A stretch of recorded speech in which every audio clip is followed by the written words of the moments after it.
चीमापुर में एक लड़की रहती थी जिसका नाम रिया था। एक दिन वो कॉलेज से आ रही होती है, तभी उसे रोड साइड पर एक मोमोज स्टॉल दिखता है। उस स्टॉल पर एक अजीब सी दिखने वाली औरत बैठी होती है। अरे वाह, चलो आज मोमोज ही खा लेती हूँ। आंटी, फुल प्लेट मोमोज कितने के हैं? मोमोज वाली रिया को घूर घूर कर देखने लगती है और कहती है, 40 के फुल, 20 के हाफ। ये मोमो वाली इतनी अजीब सा लुक क्यों दे रही है? खैर, मुझे क्या, मुझे तो खाने से मतलब है। कौन सा मुझे इसे लेकर घर जाना है। एक प्लेट लगा दो। मोमोज वाली रिया को मोमोज देती है। अरे आंटी, ये मोमोज की शेप कैसी है? बड़ी फनी शेप है। आपने नया नया काम चालू किया है क्या? हाँ। मोमो वाली कोई एक्सप्रेशन नहीं देती और रिया को एकटक देखती रहती है। ये बर्ताव रिया को बहुत अजीब लगता है। वो अब कुछ संकोच कर रही थी। फिर रिया मोमो खाने पर कंसंट्रेट करने लगती है। वो 2-3 मोमोज ही खा पाती है कि खाओ खाओ, चाव से खाओ, पता नहीं फिर कब खा पाओगी। और रिया को घूरने लगती है। अब रिया को मोमोज वाली के बर्ताव से डर लगने लगा था। रिया मोमोज वाली को 50 का नोट देती है पैसे कटवाने के लिए। लो आंटी, पैसे काट लो। मोमोज तो पूरे खाओ पहले, पैसे भी काट लूंगी। नहीं नहीं आंटी, घर के लिए देर हो रही है मुझे। आप ये लो, पूरे पैसे रख लो, मैं चलती हूँ। रिया वो नोट वहीं स्टॉल पर रखकर मोमोज वाली से नजरें चुराते हुए आगे बढ़ जाती है। कुछ दूर आगे चलने पर रिया पीछे पलट कर देखती है तो वो मोमोज वाली अपने चुड़ैल रूप में रिया को घूर रही थी। ये देखकर रिया बहुत डर जाती है। रिया जल्दी जल्दी कदम बढ़ाने लगती है। वो रोड क्रॉस कर ही रही होती है कि सामने से एक ट्रक तेज स्पीड में आता है। जब तक रिया खुद को बचा पाती, ट्रक से उसका एक्सीडेंट हो जाता है। रिया खून से लथपथ रोड पर पड़ी होती है, जिसे देखकर वहाँ भीड़ इकट्ठी हो जाती है। अरे कितना खून बह रहा है इस लड़की का, कोई इसे हॉस्पिटल में एडमिट करवाओ। भला इन पुलिस के झमेले में कौन पड़ेगा है भाई? एक्सीडेंट केस है, बार बार थाने कौन जाएगा अपना काम छोड़ छाड़ के। मोमोज वाली भीड़ को साइड करते आगे आती है और रिया को खून से लथपथ देख जोर जोर से हंसने लगती है। अरे पागल हो गई है क्या? किसी को ऐसे देखकर कौन हंसता है? तो ले जा हॉस्पिटल उसे, इतनी चिंता हो रही है तो। खड़ी खड़ी शक्ल क्या देख रही है? कहकर वो अपने स्टॉल पर चली जाती है। बड़ी बदतमीज औरत है ये, भला ऐसे कौन बात करता है? फिर भीड़ से एक लड़का पुलिस को फोन करता है। पुलिस आकर रिया को हॉस्पिटल ले जाती है और उसके घर पर भी इन्फॉर्म कर देती है। वो मोमोज वाली अभी भी उस औरत को घूर घूर कर देख रही होती है। इतनी गर्मी हो रही है, भूख भी लग रही है, क्या करूं, मोमोज ही खा लूं क्या?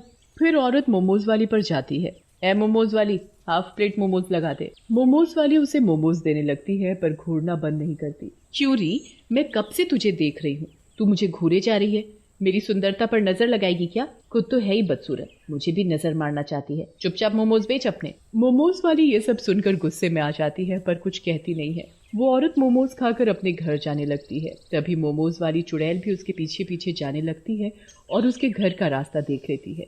रात को, पता है, आज दिन में मेरा पाला एक बड़ी अजीब सी औरत से पड़ा। वो मुझे घूरे ही जा रही थी। ओहो, तुम्हारी सुंदरता से जल रही होगी बेचारी। अब क्या करे, तुम हो ही इतनी खूबसूरत। अरे बस जी, रहने दो तुम। तुम्हें तो बस मौका चाहिए मुझसे फ्लर्ट करने का। आधी उम्र निकल गई पर जवानी नहीं गई अभी तक। वे दोनों हंसने लगते हैं। पति की नजर गली वाले खंबे पर जाती है पर तब तक वो चुड़ैल वहाँ से हट जाती है। अरे ये उस खंबे के बल्ब को क्या हो गया? कभी जल रहा है, कभी बंद हो रहा है। अगर रात को बंद पड़ गया तो अंधेरा हो जाएगा गली में, और ऐसे तो चोर उचक्कों के घुसने का भी डर है। चलो देख कर आते हैं फिर, और क्या कर सकते हैं, देखते हैं क्या दिक्कत है। वे दोनों गली में लाइट वाले खंबे के पास पहुंचे ही थे कि वो लाइट का खंभा टूटकर उस औरत के ऊपर गिर पड़ता है। अरे बचाओ बचाओ, कोई है? अरे कोई मेरी बीवी को बचाओ। अरे ये कैसी अनहोनी हो गई, बचाओ मेरी बीवी को कोई। अरे कोई बचाओ मेरी बीवी को, इस खंबे के नीचे से निकालो। उसकी आवाज सुनकर आसपास के लोग अपने अपने घरों से बाहर आते हैं और रामा को निकालने में मदद करते हैं और जल्दी से एम्बुलेंस बुलाकर उसे हॉस्पिटल ले जाया जाता है। रामा बेहोश होती है और उसके सिर पर कुछ चोट आई होती है। उसी हॉस्पिटल में रिया भी एडमिट होती है। 2 दिन तक उन दोनों का इलाज चलता है। अचानक ही उस हॉस्पिटल में ऐसे हादसे वाले कई केसेस आने लगे। पुलिस समझ नहीं पा रही थी कि अचानक ये हादसे कैसे हो रहे थे और ये हादसे ही थे या कोई और वजह थी इनके पीछे। हफ्ते भर बाद रिया को होश आता है। अरे मेरी बच्ची ने आंखें खोल ली। अरे रिया के पापा, सुनते हो? देखो, रिया को होश आ गया, डॉक्टर को बुलाओ। रिया के पापा भागे भागे डॉक्टर को बुलाकर लाते हैं। डॉक्टर पुलिस को लेकर रिया का बयान लेने अंदर आते हैं। तो बेटा बताओ, उस दिन जो भी हुआ था, तुम्हारा एक्सीडेंट कैसे हुआ? रिया अभी भी काफी डरी हुई होती है। डर के मारे उसे उस हादसे को याद करने में भी दिक्कत हो रही थी। बार बार रिया के ख्यालों में उस मोमो वाली की शक्ल आ रही थी। रिया पुलिस को बयान दे ही रही होती है कि कुछ अजीब भयानक सी आहट होती है वहाँ। रिया को वार्ड के गेट के शीशे पर मोमो वाली की शक्ल दिखती है, पर इस बार वो शक्ल औरत की नहीं बल्कि एक चुड़ैल की होती है। रिया डर से चिल्लाते हुए दरवाजे की तरफ उंगली करके इशारा करती है। देखो इस लड़की की हरकतें, हॉस्पिटल में पड़ी है, ढंग से खड़ी नहीं हो पा रही, अभी भी मोमोज याद है इसे? ये भी कोई मोमोज खाने का समय है? ठीक हो जा पहले। नहीं नहीं, मोमो। वो चुड़ैल की शक्ल लगातार रिया को घूरे जा रही थी। डर के मारे बयान बीच में ही छोड़ रिया वापस बेहोश हो जाती है।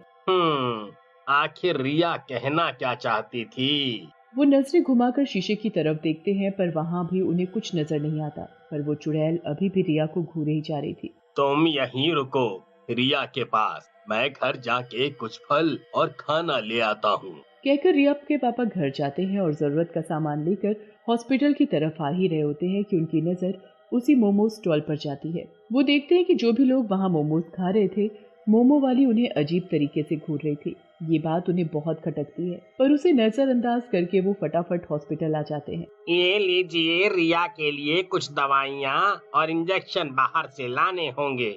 अब यही रास्ता है रिया को होश में लाने का। कुछ भी कीजिए, आप बस मेरी बच्ची को बचा लीजिए। कहकर रिया के पापा नीचे मेडिसिन वार्ड में आते हैं। वहाँ वो एक पेशेंट को देखते हैं जिसे तुरंत आईसीयू में ले जाए जाने की तैयारी की जा रही थी। अरे ये तो वही है जिसे मैंने कुछ देर पहले मोमोज स्टॉल पर मोमो खाते देखा था।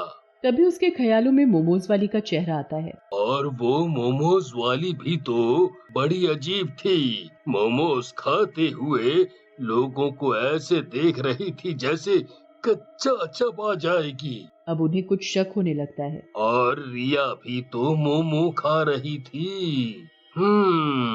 देखा जाए तो जिस रास्ते पर मोमो स्टॉल है, वही रोड रिया के कॉलेज को भी जाता है। अब रिया के पापा के दिमाग में ये गुत्थी सुलझने लगती है। वो डॉक्टर का मंगवाया सामान लेकर जाते हैं। डॉक्टर रिया को इंजेक्शन देते हैं और कुछ घंटों में उसे होश भी आ जाता है।